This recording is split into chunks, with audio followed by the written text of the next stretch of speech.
And welcome back to Boom and Bust. I'm your host, Tony Clement, here with Meseret Haileyesus. She is the representative of and the director of the Canadian Centre for Women's Empowerment.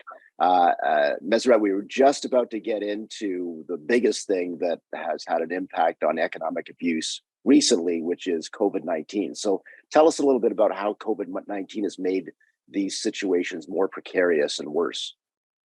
Yes, COVID-19, has exacerbated the condition of domestic violence in Canada and across the globe, which is by trapping victims at home and also stopping them, even not to get help because of the situation, like, for example, the social isolation. That's what we have seen.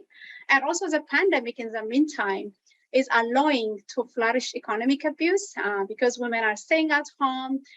There's a social isolation out there. The abuser is still around. So that really affected and exacerbated. And of course, we also did a number of research during the pandemic, even from our data. We have seen that during pandemic in Canada, specifically in Ottawa and Ottawa region, 80% of victims stated that their abuser displayed more controlling and manipulative behavior during COVID-19. And in addition to that, also 93% of women have experienced it. Economic abuse, which is perpetuator were holding their finance and including basic need, for example, like food, clothes, and other necessities. And also 92% of victims also, they were refused not to go back to the workforce even after the pandemic. So when you see even the situation, definitely COVID pandemic, it just duplicate and then multiply the impacts of domestic violence across Canada and across the globe. Yeah, it sounds like it's a combination of the isolation, the lockdowns, but also the economic opportunities are less during and post-pandemic. Is that right? Yes. Yeah, correct. Okay. Is there now, though, and I guess it's part of your job, really, but is there a greater awareness of economic abuse and its costs to society now? Is this part of what you're working on? Yes, yeah. So my organization, the Canadian Centre for Women Empowerment, we are the only organization right now advocating and also raising extensively about this issue across Canada. So unfortunately, many women, they don't know even the term economic and financial abuse. That's what we have seen. And also there is a lack of policy and then support for survivors of gender-based violence.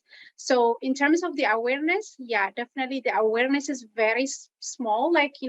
Still we are aggressively working hard to reach from coast to coast in Canada. So we also raised awareness for the past 3 years, specifically even to have a national day to raise awareness on economic abuse. So in Canada, November 26th, it's a National Economic Abuse Awareness Day. So this awareness day enables policymakers, advocates, survivors to come together and to talk about their issues and their economic barriers. So that's what right now we are doing, on the agency. Wonderful stuff. And I also understand you recently made a presentation to the House of Commons Standing Committee on the status of women. So tell us a little bit about that. Yeah. So I had a chance to share our policy recommendation for the status of women, representative from the parliament. So it was a very good opportunity for us to share our policy recommendation. So we come up with 13 policy recommendations specifically that, affect, women to rebuild her life specifically after domestic violence.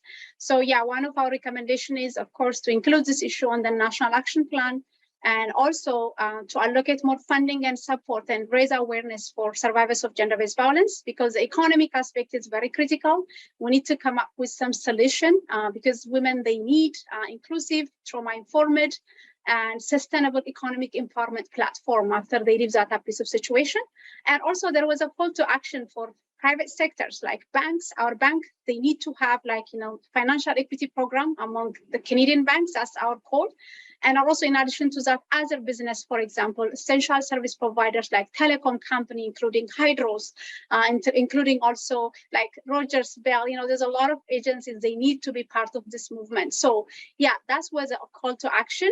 And also we raise also an issue with the housing as well. As you know, housing is not affordable, but for survivors, it's not only affordability, but accessibility is the most critical aspect. So hopefully you will see what will happen. And we're very happy to be part of that conversation. And yeah, that's it. Well, that sounds very interesting and quite successful. We're going to continue our conversation, though. We've got 2 segments to go with our guest.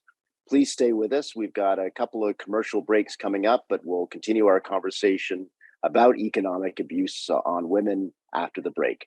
Please stay with us.